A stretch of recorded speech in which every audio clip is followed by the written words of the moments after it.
C'est vrai qu'on entend beaucoup parler en ce moment du glyphosate, mais chaque année on a des nouveaux scandales. Et c'est vrai que ce que mangent au quotidien nos enfants à la cantine est important. Nous, on fait attention à la maison, à ce qu'on donne à nos enfants.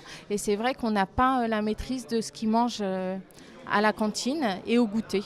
À un moment donné, il faut agir et il faut aller vers le 100% bio. Mais quand on dit aller vers le 100% bio, ça veut dire qu'il faut qu'on donne les moyens. Qu'on donne les moyens à la restauration collective de pouvoir acheter ces produits, mais également qu'on donne les moyens à l'agriculture française de les produire. Parce que aujourd'hui, les agriculteurs sont dans un schéma de productivisme à outrance, dans un schéma d'une certaine manière archaïque dont ils ne savent pas comment sortir parce que économiquement ils sont contraints à cette productivité. Du coup, je pense que les mentalités évoluent un peu, mais du coup, le problème, c'est le politique, quoi. C'est qu'il y a toujours ces intérêts économiques et financiers qui sont là. Et comme on a vu pour ce qui s'est passé avec le glyphosate, c'est que bien qu'il y ait une mobilisation citoyenne, elle n'est pas suivie. Et je ne sais pas, tout à l'heure, on parlait de la loi qui avait été portée par la députée à la dernière législature, qui a été complètement dénaturée. Et au final, il n'en reste rien. Et du coup, pour légiférer et faire avancer le politique là-dessus, on n'y est pas encore, quoi. Avec les cantines scolaires, on a un levier très important pour avancer vers le bio, pour offrir à nos enfants une alimentation de qualité et pour notre pays de basculer dans une agriculture biologique. Donc il faut aller vers du 100% bio, il faut aller vers une alternative aux protéines carnées, ne plus avoir de la viande à tous les repas, ce n'est pas nécessaire pour être en bonne santé. Et il faut également avancer vers la gratuité des cantines scolaires. Et ce qu'il faut aussi, c'est que les parents d'élèves, que les populations se saisissent de ce problème, parce que c'est par la mobilisation de toutes et tous que nous pourrons faire changer les choses. Alors j'ai appris que le Ciresco travaillait avec les producteurs bio locaux. Alors je vois qu'il y a un petit peu de logos bio qui apparaissent dans les menus, donc c'est important. On aimerait qu'il y en ait un petit peu plus. Après, je ne suis pas personnellement allée manger encore à la cantine de mon enfant. Je pense qu'il y a aussi des choses à faire en termes de qualité, de goût dans l'assiette.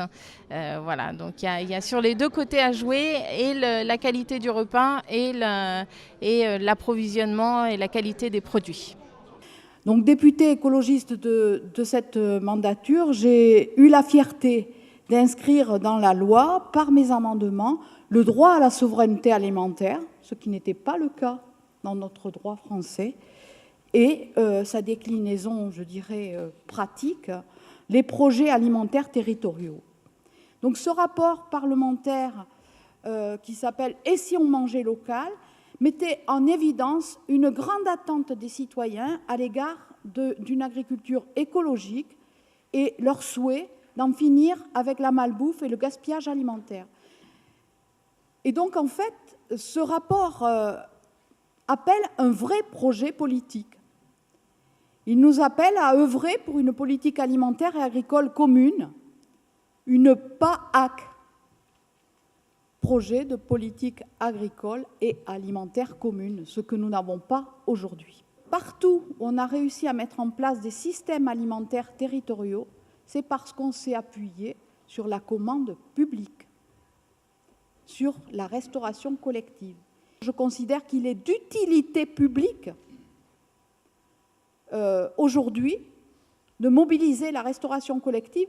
Et donc la restauration collective, c'est effectivement avant tout les choix politiques au niveau local, au plus près des citoyens. Pourquoi faut-il légiférer, de mon point de vue et de notre point de vue, au niveau du collectif Les Pieds dans le Plat? D'abord, nous servir de l'excellent travail qui a été fait par Brigitte Allain, mais aller plus loin. Il nous semble aujourd'hui que le cadre de la loi doit intégrer, comme nous avons eu au lendemain de la guerre, la sécurité sociale pour faire en sorte que plus personne ne puisse mourir de maux qui étaient curables, il nous semble qu'il faudrait qu'il y ait un service public de la sécurité sociale de l'alimentation. Ça veut dire que l'État reprenne la main sur ce qu'il y a lieu de considérer comme un droit fondamental qui est inscrit dans la Déclaration des droits de l'homme de 1948 et qui fait que chaque être humain a droit à l'accès à l'eau, à la terre, mais aussi à l'alimentation. Si on veut faire évoluer tout ça, il va falloir effectivement faire évoluer les mentalités, je suis tout à fait d'accord. Et il y a un élément sur lequel il faut dire quelque chose. On ne met pas assez d'argent dans l'assiette. On ne paye pas assez d'argent dans la nourriture. La part de ce qu'on dépense, nous, individuellement, et c'est vrai aussi dans les collectivités, pour l'alimentation, est trop faible. S'il n'y a pas le poids très important de la population sur ces aspects, on ne modifiera pas en profondeur les pratiques alimentaires et les façons d'appréhender les choses. Si le citoyen ne se prend pas en charge, eh ben, on ne changera pas à la hauteur des enjeux qui sont nécessaires.